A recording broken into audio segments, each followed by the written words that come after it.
তশিবা সুন্দর নাম ছিল, সে মুখের দিক থেকে তার চেয়ে অনেক বেশি সুন্দরী ছিল, কিন্তু খুবই দুর্ভাগ্যবতী ছিল। তার মাথার উপর মায়ের ভালোবাসা ছিল না, বাবার স্নেহও ছিল না। সেই দুনিয়ায় একদম একা ছিল এবং কোনো সাহায্যও ছিল না। সে তার চাচির বাড়িতে থাকত, যে তার উপর খুব জুলুম করত এবং তাকে উট চড়াতে মরুভূমিতে পাঠিয়ে দিত। কিন্তু একদিন এমন এলো যখন তশিবার জীবন চিরতরে বদলে গেল এবং সে একটা নতুন পথ পেল। এই মাসুম মেয়েটির সাথে যে খুব খারাপ ব্যবহার হয়েছে তা শুনলে হৃদয় ব্যথায় ভরে যাবে। এক ধুলায় ধূসরিত ছোট্ট গ্রামে, যেখানে সূর্যের তাপ আর মাটির গন্ধ প্রতি সকালে একাকার হয়ে যেত, সেখানে একটা কাঁচা ভাঙাচূড়া ঝুঁপড়িতে আবদা বেগম থাকত।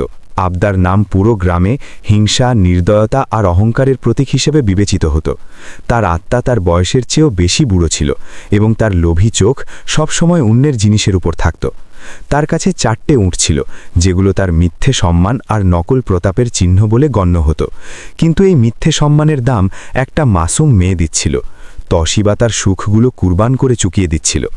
তশিবা 18 বছরের একটা নরম সরম মেয়ে ছিল, যার বাবা মা একটা অসুখে মারা গিয়েছিল এবং তাকে তার চাচি আবদা বেগমের কাছে রেখে গিয়েছিল। তশিবার শৈশব কখনো ফুটে ওঠেনি। তার দিনগুলো ঘরের অশেষ কাজে কেটে যেত, ঝাড়ু দেওয়া, পানি তোলা, রান্না করা আর উটের দেখভাল। আবদা বেগম এক কোণে বসে থাকত, হুক্কা টানত আর তশিবাকে একটা দয়াহীন গোলামের মতো দেখত। দুপুরের প্রচণ্ড রোদে যখন মরুভূমির বালি আগুনের মতো জ্বলত, তখন শিবাকে উট চড়াতে মাইলের পর মাইল দূরে পাঠিয়ে দেওয়া হতো। তাকে তার চাচির উটের সাথে গ্রামের অন্য লোকেদের উটও চড়াতে হতো, যাদের টাকা চাচি নিজের পকেটে রেখে দিত। যখন তশিবা ক্লান্তি বা রোদের কারণে আপত্তি করত, তখন আবদা তাকে নির্মমভাবে বকত এবং তিরস্কার করত যে তার মা বাবা তো চলে গেছে, এখন সে তার মাথার উপর বোঝা। তশিবা চুপচাপ এসব জুলুম সহ্য করত এবং শেষ পর্যন্ত তার চুপ থাকাই তার ভাগ্য হয়ে দাঁড়িয়েছিল। এক রাতে যখন বৃষ্টি হচ্ছিল এবং ঝুপড়ির ছাদ থেকে পানি টপ টপ করে পড়ছিল, তখন শিবার মনে তার মায়ের ভালোবাসাপূর্ণ কোলের কথা মনে পড়ল। তার মনে পড়ল কিভাবে তার বাবা তাকে কাঁধে চড়িয়ে মেলায় নিয়ে যেত এবং তাকে মাটির খেলনা কিনে দিত। সে সেই অতীত সময়ের কথা মনে করে অন্ধকারে নিজের সাথে কথা বলতে লাগল যে তার বাবা তো বলেছিল সে সব সময় তার সাথে থাকবে, তাহলে এই অন্ধকার ঘরে তাকে একা কেন ছেড়ে গেল? তার চাচি তাকে কাঁদতে শুনে ফেলল এবং সান্ত্বনা দেওয়ার বদলে একটা জোরে লাথি মারল এবং বলল, মরে গেছে যারা মরে গেছে, এখন তাদের কাঁদতে কাঁদতে আমার ঘুম নষ্ট করো না, কাল সকাল সকাল কুয়োতে পানি তুলতে যাবে। যখন সে সারাদিনের ক্লান্তি আর রোদের মার সহ্য করে ঘরে ফিরত, তখন তাকে পেট ভরে খাবারও ঠিকমতো মিলত না। রাতের বাকি থাকা বাসি আর শুকনো রুটি এই বেচারির একমাত্র খাদ্য ছিল। প্রায়ই সে খিদে নিয়েই ঘুমিয়ে পড়ত এবং সারা রাত তার বালিশ অশ্রুতে ভিজে থাকত। তার মাসুম চোখে এমন গভীর বিষণ্ণতা বাসা বেঁধেছিল যা সময় কেটে গেলেও কখনো শেষ হতো না।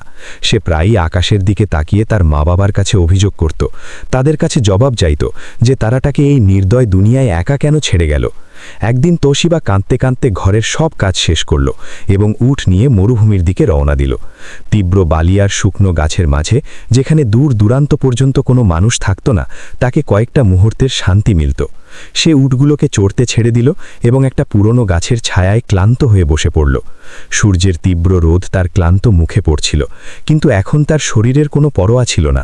সে লাচার হয়ে আকাশের দিকে চোখ তুলল এবং তার ভাগ্যের উপর ফুপিয়ে ফুপিয়ে কাঁদতে লাগল। সে শিসকে শিসকে বলল, তার মা কোথায় চলে গেল? তাকে এই জালিম দুনিয়ায় একা ছেড়ে তার চাচি তার উপর খুব জুলুম করে। হে আল্লাহ, তাকেও তার বাবা মায়ের কাছে নিয়ে যাও। তার কণ্ঠ মরুভূমির নীরবতায় গুঞ্জরিত হয়ে উঠল। এখনও সে তার ডাক শেষ করতে পারেনি, হঠাৎ একটা উটের জোরে চিৎকারের আওয়াজ এলো। তশিবা তাড়াতাড়ি তার অশ্রু মুছে ফেলল এবং দেখল একটা উট কম, মতি, সবচেয়ে ছোট উটটা, সে হারিয়ে গেছে। এই দৃশ্য দেখে তশিবার হৃদয় ভয়ে বসে গেল এবং তার কপালে ঘাম এসে গেল। তার ভালো করেই জানা ছিল যে উট না পাওয়া গেলে জালিম চাচি তাকে জানে মেরে ফেলবে বা ঘর থেকে বের করে দেবে। সে তীব্র ঘাবড়ে নগ্ন পায়ে বালির ওপর তাকে খুঁজতে লাগল। তশিবা মতি উটকে ডাকতে ডাকতে গরম টিলার ওপর বারবার উঠতে নামতে লাগল। তার নরম পায়ে ফোসকা পড়ে গেছিল এবং পিপাসার তীব্রতায় তার গলা শুকিয়ে যাচ্ছিল। তাকে দূরে একটা ছায়া দেখা গেল। সে ভাবল হয়তো মতি, কিন্তু কাছে গিয়ে দেখল সেটা শুধু একটা শুকিয়ে যাওয়া গাছ। সে ভাবল যদি খালি হাতে ঘরে ফিরে যায় তাহলে চাচি তাকে খিদে পিপাসায় তপ্ত রোদে বেঁধে রাখবে। সে হিম্মত ছাড়ল না এবং আকাশের দিকে হাত তুলে মিনতি করল, হে আল্লাহ, এই ইয়াতিমের উপর রহম করো, তাকে এই মুসিবত থেকে বাঁচাও। ঠিক সেই সময় মরুভূমিতে ঠান্ডা হাওয়া বইল এবং তাকে দূর থেকে কারো পায়ের আওয়াজ শোনা গেল। এই আওয়াজ শুনে তশিবার নিভে যাওয়া চোখ আবার খুশিতে চকচক করে উঠল। সে কাঁপা আর টলমল করে বলল, আল্লাহর শুকরিয়া। সেই অজানা ব্যক্তি, যার চেহারা সুরত দেখে একজন আমির শেখ সাহেব মনে হচ্ছিল, তার কাছে সেই হারানো উঠছিল। শেখ সাহেব মেয়েটিকে গভীরভাবে দেখল। ময়লা কুচিল কাপড়ের পরেও তার মুখে এক অদ্ভুত সৌন্দর্য ছিল। শেখ সাহেবের চোখে একটা খারাপ ইচ্ছের চমক ছিল, যা মাসুম আর নাসমজ তশিবা বুঝতে পারেনি। শেখ সাহেব ভারী ও প্রতাপশালী গলায় তার নাম আর ঘর জিজ্ঞেস করল। তশিবা তাকে সহানুভূতিশীল ভেবে খুশি মনে নিজের সবকিছু বলে দিল। শেখ সাহেব ধোঁকাবাজি হাসি দিয়ে তাকে সাহায্য করার ওয়াদা করল এবং বলল সে তার জীবন বদলে দিতে পারে। শেখ সাহেবের মুখে ধোঁকাবাজি হাসি ফুটে উঠল, কারণ তার জানা হয়ে গেছিল যে এই ইয়াতিম আর গরিব মেয়েটিকে পাওয়া কত সহজ।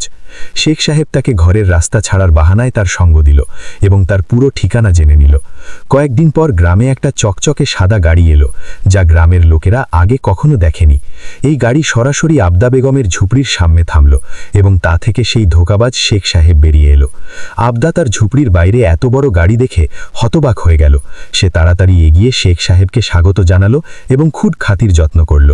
শেখ সাহেব কথায় কথায় তশিবার কথা জিজ্ঞেস করল এবং বলল যে সে তাকে তার খুব শানবার মহলে রাখতে চায়। সে বলল যে সে তশিবাকে নিতে এসেছে, তাকে তার ঘরে কাজ করতে হবে, সে তার বদলে অনেক টাকা দেবে। আবদার প্রথমে বিশ্বাস হলো না। তারপর শেখ সাহেব তার লোকের ইশারা করল, যে গাড়ি থেকে নোটে ভরা একটা ব্রিফকেস বের করল। শেখ সাহেব ব্রিফকেস খুলে আবদা বেগমের সামনে সব টাকা দেখালো। নোটের এত বড় গোছা দেখে আবদার চোখ হতবাক হয়ে খোলা রয়ে গেল। এই হিংস্র মহিলা তার পুরো জীবনে কখনো এত টাকা একসাথে দেখেনি। তার মন এক মুহূর্তে বদলে গেল এবং কালো লোভ তার হৃদয় আর মস্তিষ্ক দখল করে নিল। শেখ সাহেব যখন ব্রিফকেস থেকে নোটের গোছা বের করে টেবিলে রাখল, তখন আবদা বেগমের মুখে পানি এসে গেল। শেখ সাহেব হেসে বলল, এটা তো শুধু শুরু। যদি মেয়েটি তার মহলে খুশি থাকে তাহলে সে তাকে সোনার গয়না দিয়ে লাদবে। আবদা বলল, তৌশিবা তো পাথরের মূর্তি, যেমন বলবে তেমনই নাচবে, শুধু তার পকেট গরম রাখুক। এদিকে তৌশিবা জানালা দিয়ে সব দেখছিল এবং তার মনে হচ্ছিল যেন তার ব্যবসা কোনো জানোয়ারের মতো করা হচ্ছে। সে পালানোর চেষ্টা করল, কিন্তু আবদা তাকে চুল ধরে ঘরে বন্দি করে রাখল এবং বাইরে থেকে তালা লাগিয়ে দিল। আবদা নোটের ব্রিফকেস শক্ত করে ধরে বলল, সে কেন যাবে না? সে তো তার আপন মেয়ের মতো। আবদার এই কথায় শুধু নকল ভালোবাসা ছিল, কিন্তু তার চোখে টাকার কালো চমক ছিল। শেখ সাহেবের চোখে খারাপ ইচ্ছা স্পষ্ট দেখা যাচ্ছিল, কিন্তু হিংস্র আবদা তা ইচ্ছাকৃতভাবেই উপেক্ষা করল। শেখ সাহেব বলল, সে কাল সকালে তাকে নিতে আসবে, এবং চলে গেল। শেখ সাহেব চলে যাওয়ার পর চাচি ঘর খুলে তৌশিবাকে জোর করে তার কাছে বসালো এবং শেখ সাহেবের আসার পুরো গল্প শোনাল। সে বলল, তার ভাগ্য জেগেছে, কাল সকালে তাকে শেখ সাহেবের শানদার বাড়িতে কাজ করতে যেতে হবে। তৌশিবা এক মুহূর্তে চাচির চালাকি আর শেখ সাহেবের উদ্দেশ্য ভালোভাবে বুঝে ফেলল। তার সেই দিন মরুভূমিতে শেখ সাহেবের চোখে দেখা সেই ভয়ঙ্কর খারাপ ইচ্ছার কথা মনে পড়ল। সে কাঁপতে কাঁপতে সাফ মানা করে দিল যে সে সেই লোকের সাথে কোথাও যাবে না। এটা শুনে আবদা বেগম রাগে আগুন হয়ে গেল এবং তাকে গালাগালি দিতে লাগল। সে তৌশিবাকে নির্মমভাবে মারতে শুরু করল এবং বলল, সে কার সন্তান? সে তার ভালো চায় আর সে নখরা দেখাচ্ছে। আবদাপাকে ততক্ষণ মারতে থাকল যতক্ষণ না তৌশিবা ব্যথায় বাধ্য হয়ে যাওয়ার জন্য হ্যাঁ বলে দিল। পরের দিন সকাল হতেই সেই চকচকে সাদা গাড়ি আবার ঝুপুজির সামনে এলো। তৌশিবার চোখে অশ্রু ছিল এবং তার হৃদয়ে এক অজানা ভয় আর ব্যথায় ভরে গিয়েছিল। সে শেষবার তার বাবা মায়ের ছবি দেখল এবং কাঁদতে কাঁদতে সেই ধোঁকাবাজ শেখ সাহেবের সাথে গাড়িতে উঠে বসল। গ্রামের লোকেরা জানালা দিয়ে এসব তামাশা দেখছিল, কিন্তু কারোর মধ্যে তাকে থামানোর সাহস ছিল না। আবদা বেগম বাইরে দাঁড়িয়ে ধোঁকাবাজি হাসি দিয়ে তার পকেটে নোটের গোছা অনুভব করে খুশি হচ্ছিল। গাড়ি তৌশিবাকে একটা শানদার মহলে নিয়ে এলো, যা দেখতে স্বপ্নের মতো লাগছিল। মহল মার্বেলের তৈরি ছিল, যার চারপাশে বাগান আর উঁচু দেওয়াল ছিল, যেখানে প্রহরীরা পাহারা দিচ্ছিল। এক যুবক চাকর যার নাম রাজু ছিল তাকে দেখা করতে এলো এবং চুপচাপ তৌশিবাকে মহলের ভেতরে নিয়ে গেল। যখন তারা সিঁড়ি বেয়ে উঠছিল তখন রাজু আস্তে করে তার কানে বলল, এখান থেকে আজ পর্যন্ত কেউ বাঁচতে পারেনি। তৌশিবা অবাক আর ভয়ার্ত চোখে তাকে দেখল এবং জিজ্ঞেস করল, সে কি এখানে বন্দী? রাজু তার কথার কোনো জবাব দিল না, শুধু একটা আফসোসের দৃষ্টি তার ওপর রাখল এবং এগিয়ে গেল। তৌশিবাকে একটা অত্যন্ত সুন্দর ও সাজানো ঘরে নিয়ে রাখা হলো। শেখ সাহেব বলল, এটা তার ঘর, এখানে তাকে কোনো অসুবিধে হবে না, শুধু যতটা সে বলবে ততটাই করতে হবে, এবং বাইরে প্রহরী আছে, অনুমতি ছাড়া বাইরে যাওয়ার চেষ্টা করবে না। তৌশিবা এটা শুনে বুঝে গেল যে সে এখন এক মহলের বন্দী হয়ে গেছে, যেখান থেকে বের হওয়া অসম্ভব। এই শানদার ঘরে তাকে রেশমি পোশাক আর দামি গয়না দেওয়া হলো, কিন্তু সে ঘৃণায় সেগুলো হাতও লাগাল না। সে সারা দিন বিষণ্ণ হয়ে জানালার পাশে বসে আকাশে উড়তে থাকা পাখিদের দেখত। এক দাসী খাবার নিয়ে এসে বলতে লাগল, এখানে তো সে রানী হয়ে থাকবে, তাহলে কেন কাঁদছে? তৌশিবা তাকে জবাব দিল, ইজ্জতের শুকনো রুটি এই সোনার মহলের সুস্বাদু কিন্তু বেইজ্জতির খাবারের চেয়ে 1000 গুণ ভালো। শেখ সাহেব প্রতিদিন দরজার ফাঁক দিয়ে তাকে দেখত এবং তাকে মানসিকভাবে ভাঙতে চাইত, যাতে সে নিজেকে তার হাওয়ালে করে দেয়। প্রথম কয়েকদিন তৌশিবা চুপচাপ তার ঘরে একা বসে দেওয়ালের দিকে তাকিয়ে থাকত। তাকে সেখানে কোনো কাজ দেওয়া হতো না, শুধু এক বন্দির মতো ঘরে আটকে রাখা হতো। সে প্রতিদিন রাজুর মাধ্যমে খাবার নিত, যে চুপচাপ তার অবস্থার ওপর আফসোস করত এবং সহানুভূতি দেখাত। একদিন সুযোগ পেয়ে তৌশিবা রাজুকে আস্তে করে জিজ্ঞেস করল, এখান থেকে বের হওয়ার কোনো রাস্তা নেই? রাজু তার হাত দেখালো, যাতে একটা গভীর দাগ ছিল, এবং বলল, সেও একবার পালানোর চেষ্টা করেছিল, এটা তার পরিণাম। এরপর দুজনের মধ্যে নীরব সহানুভূতির সম্পর্ক গড়ে উঠল এবং রাজু তাকে মহলের গোপন রাস্তাগুলো সম্পর্কে একটু বলল। এক রাতে যখন মহলে চারদিকে গভীর নীরবতা ছিল, শেখ সাহেব মদের নেশায় মত্ত হয়ে তৌশিবার ঘরে ঢুকে পড়ল। তৌশিবা তাকে দেখে ভয় পেল এবং চিৎকার করে বলল, তার হিম্মত কি করে হলো? এখান থেকে এখনই চলে যাও। কিন্তু শেখ সাহেব কাছে এলো, তার হাত ধরল এবং নোটের গোছা তার ওপর ছড়িয়ে দিয়ে বলল, নখরা ছাড়ো, তার কত টাকা চাই তার দামের জন্য? তৌশিবার রাগে পুরো শক্তি দিয়ে শেখ সাহেবের গালে একটা জোরে চড় মারল এবং চিৎকার করে বলল, তার থেকে দূরে যাও, শয়তানের মতো মানুষ। চড়ের আওয়াজে শেখ সাহেব রাগে পাগল হয়ে গেল এবং তার চোখ লাল হয়ে গেল। সে তৌশিবাকে শক্ত করে ধরে ফেলল এবং তাকে জোর করে বিছানায় ফেলে দিল, যাতে তার খারাপ ইচ্ছা পূর্ণ করতে পারে। তৌশিবা পুরো শক্তি দিয়ে চিৎকার করতে লাগল, তাকে ছেড়ে দাও, খোদার ওয়াস্তে তার ওপর রহম করো এবং তাকে ছেড়ে দাও। এখনও সে শেখ সাহেবের কবজায় ছটফট করছিল। ঠিক তখনই হঠাৎ একটা অত্যন্ত জোরালো ভূমিকম্প এলো। পুরো মাটি প্রচণ্ডভাবে কেঁপে উঠল এবং মহলের মজবুত দেওয়ালও কাগজের মতো নড়তে লাগল। ভূমিকম্প এত তীব্র ছিল যে শেখ সাহেবের ভারসাম্য নষ্ট হয়ে গেল এবং সে মাথা ঘুরে তৌশিবা থেকে দূরে মেঝেতে পড়ে গেল। তখনই ভাঙার মধ্যে দরজা খুলে গেল এবং রাজু সেখানে পৌঁছে গেল। সে চিৎকার করে বলল, তৌশিবা, এখন সুযোগ আছে, পালিয়ে যাও, সবাই নিজের প্রাণ বাঁচাতে বাইরে ছুটছে, তুমিও এখান থেকে বেরিয়ে পড়ো। পুরো মহলে চিৎকার চেঁচামেচি শুরু হয়ে গিয়েছিল এবং চারদিকে ভগদড়ের পরিবেশ ছিল। এই হট্টগোল আর হইচইয়ের সুযোগ নিয়ে তৌশিবা তাড়াতাড়ি বিছানা থেকে উঠল এবং দরজার দিকে দৌড়াল। তার পুরো শরীর ব্যথা করছিল, কিন্তু তার আত্মায় আজ আজাদিল এক নতুন আকাঙ্ক্ষা জেগে উঠেছিল। সে হিম্মত জোগাড় করে হোঁচট খেতে খেতে আস্তে আস্তে মহলের পেছনের দিকে এগোল। সেখানে সৌভাগ্যবশত একটা ছোট দরজা পেল, যা মহলের বাগানের দিকে খুলত। সে তার পুরো শক্তি দিয়ে সেই ভাঙা দরজা খুলল এবং অন্ধকারে বাইরে বেরিয়ে এলো।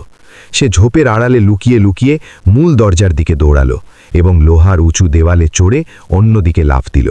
মহল এখন পেছনে পড়ে গিয়েছিল এবং সে বিজন রাস্তায় কাঁদতে কাঁদতে একা ছুটছিল। খিদে, পিপাসা আর ভয়ে তার শরীর ক্লান্ত হয়ে চুরমার হয়ে যাচ্ছিল, কিন্তু সে থামার নাম নিচ্ছিল না। শেষ পর্যন্ত এক দূরের গাছের কাছে সে ক্লান্ত হয়ে বসে পড়ল এবং ভাবতে ভাবতে তার ভারী চোখ বন্ধ হয়ে গেল। রাতের গভীর অন্ধকারে তাকে কাছেই একটা পুরনো ও পরিত্যক্ত ভবনের ধ্বংসাবশেষ দেখা গেল। এই ভাঙাচুরা ভবনে এক বুড়ি ও অন্ধ বুড়ি একা থাকত, যে কাঠের আগুন জ্বালাচ্ছিল। বুড়ি কারো আসার আওয়াজ অনুভব করে চমকে উঠে জিজ্ঞেস করল, কে ওখানে? তৌশিবা কাঁদতে কাঁদতে তার গল্প শোনাল এবং মিনতি করল যেন তাকে শুধু এক রাতের জন্য আশ্রয় দেয়। বুড়ি দয়া করে তাকে রাখার অনুমতি দিল এবং বলল, এই ধ্বংসাস্তূপই তার ঘর, সে এখানে আরাম করতে পারে, সকাল হলে কোনো ভালো রাস্তা দেখে নেবে। এই রাতে তৌশিবা অনেক মাস পর প্রথমবার এক ভালো ছাদের নিচে শান্তির ঘুম পেল। সকাল হলে তৌশিবা বুড়ের শুকরিয়া আদায় করল এবং সেখান থেকে বেরিয়ে কাছের রাস্তায় একটা পুরনো পিপল গাছের নিচে গিয়ে বসল। সেখানে বসে তার লাচারি আর আসন্ন কালের কথা মনে হলে সে আবার ফুপিয়ে ফুপিয়ে কাঁদতে লাগল। তখনই সেই কাঁচা রাস্তায় এক ভালো চরিত্রের বুড়ো লোক লাঠির সাহায্যে হাঁটতে হাঁটতে আসছিল, যার মুখে অসাধারণ শান্তি ছিল। সে তৌশিবাকে রাস্তার ধারে একা কাঁদতে দেখে খুব স্নেহের সাথে জিজ্ঞেস করল, বেটি, কি হয়েছে? তুমি এই বিজন রাস্তায় এত বিচলিত কেন? তৌশিবা শিসকানি দিয়ে তার পুরো গল্প, চাচির জুলুম থেকে মহল থেকে পালানো পর্যন্ত সেই বুড়োকে শোনাল। এসব শুনে বুড়োর চোখে অশ্রু এসে গেল এবং সে আল্লাহর শুকরিয়া আদায় করল যে এই মাসুমের ইজ্জত বেঁচে গেছে। সে তৌশিবার মাথায় স্নেহ করে হাত রাখল এবং বলল, বেটি, এই দুনিয়ায় তার কেউ নেই, আজ থেকে তুমি তার মেয়ে, চলো তার সাথে তার ঘরে। সেই বুড়োর নাম ছিল করিম বাবা, যিনি এক সম্মানিত মানুষ ছিলেন এবং গ্রামের লোকেরা তাদের খুব সম্মান করত। করিম বাবা তৌশিবাকে তার ঘরে নিয়ে গিয়ে তাকে সেই আশ্রয় ও সম্মান দিলেন যার জন্য সে বছরের পর বছর তৃষ্ণার্ত ছিল। করিম বাবা দেখলেন যে তৌশিবা পরিশ্রমী, তাই তারা তাকে একটা পুরনো সেলাই মেশিন দিলেন যাতে সে নিজের পায়ে দাঁড়াতে পারে। তৌশিবা দিন রাত এক করে কাপড়ে সূচি সেলাইয়ের কাজ এত সুন্দরভাবে শিখল যে দূর দূরান্ত থেকে লোকেরা তার কাছে কাপড় সেলাই করাতে আসতে লাগল। তার এখন এই বিশ্বাস হয়ে গিয়েছিল যে পরিশ্রম আর হুনর মানুষকে কারো গোলাম করে রাখে না এবং এটাই তার আসল সাহায্য। করিম বাবা তাকে প্রতিদিন সন্ধ্যায় ছাদে বসিয়ে দিন আর দুনিয়ার কথা বলতেন এবং ধৈর্য আর শুকরিয়ার গুরুত্ব শেখাতেন। সময় কেটে গেল এবং তৌশিবা করিম বাবার ঘরের একটা ছোট ঘরে তার সেলাইয়ের একটা ছোট দোকান খুলে ফেলল। তৌশিবার হৃদয় খুব বড় ছিল। সে সিদ্ধান্ত নিল যে সে গ্রামের সেই বেকার মেয়েদের এই হুনর বিনামূল্যে শেখাবে যাদের কোনো সাহায্য ছিল না। শীঘ্রই সেই ছোট ঘর এক আশার আলো হয়ে উঠল, যেখানে ডজন খানেক মেয়ে আসত এবং তৌশিবার কাছ থেকে হুনর শিখে নিজের ঘর চালানোর ক্ষমতা অর্জন করত। একদিন তার জানা গেল যে তার জালিম চাচি আবদা বেগম তার কর্মের শাস্তি পেয়েছে এবং এখন সে একদম বেঘর ও অসুস্থ। করিম বাবা তৌশিবার দিকে তাকিয়ে জিজ্ঞেস করলেন, বেটি, আজ তোমার কাছে নিজের কাজও আছে, ইজ্জতও আছে, তুমি তোমার এই চাচির সাথে কি ব্যবহার করবে? তৌশিবা হেসে জবাব দিল, বদলা দুর্বল লোকেরা নেয়। সে বাবার কাছ থেকে মাফ করা আর বিলিয়ে দেওয়া শিখেছে। সে নিজেই আবদার কাছে গেল, তাকে ওষুধ কিনে দিল এবং তার নিজের হুনর কেন্দ্রে একটা ছোট কাজ দিয়ে দিল, যাতে সে তার জীবনের শেষ দিনগুলো গুনাফ থেকে ফিরে এসে শান্তিতে কাটাতে পারে। তৌশিবার এই বড় হৃদয়ের নেকি দেখে আবদা অনুতাপের আগুনে জ্বলতে লাগল এবং সে কাঁদতে কাঁদতে তৌশিবার কাছে তার গুনাহের ক্ষমা চাইল। একদিন গ্রামের এক সম্মানিত পরিবার করিম বাবার কাছে এলো এবং তাদের ভালো চরিত্রের ছেলের জন্য তৌশিবার সম্বন্ধ চাইল। করিম বাবা তৌশিবাকে তার কাছে বসিয়ে খুব স্নেহের সাথে জিজ্ঞেস করলেন, বেটি, তোমার পরিশ্রম আর অন্যদের সাহায্য তোমাকে এই মর্যাদায় পৌঁছে দিয়েছে, এখন তোমার নিজের সুখের সময়। তৌশিবা নত নজরে জবাব দিল, বাবা, তার এহসান করেছেন, তার প্রত্যেক সিদ্ধান্ত তাদের মর্জি ও দোয়া দিয়েই পূর্ণ হবে। এবং এভাবেই এই ধৈর্যশীল মেয়ের জীবনের কঠিন যাত্রা খুশি, সম্মান আর শান্তির মঞ্জিলে পৌঁছে সম্পূর্ণ হল। তৌশিবার গল্প আমাদের শেখায় যে কঠিন সময় সব সময় থাকে না, এই শর্তে যে মানুষ হিম্মত না হারায় এবং নিজের হুনরের ওপর ভরসা রাখে।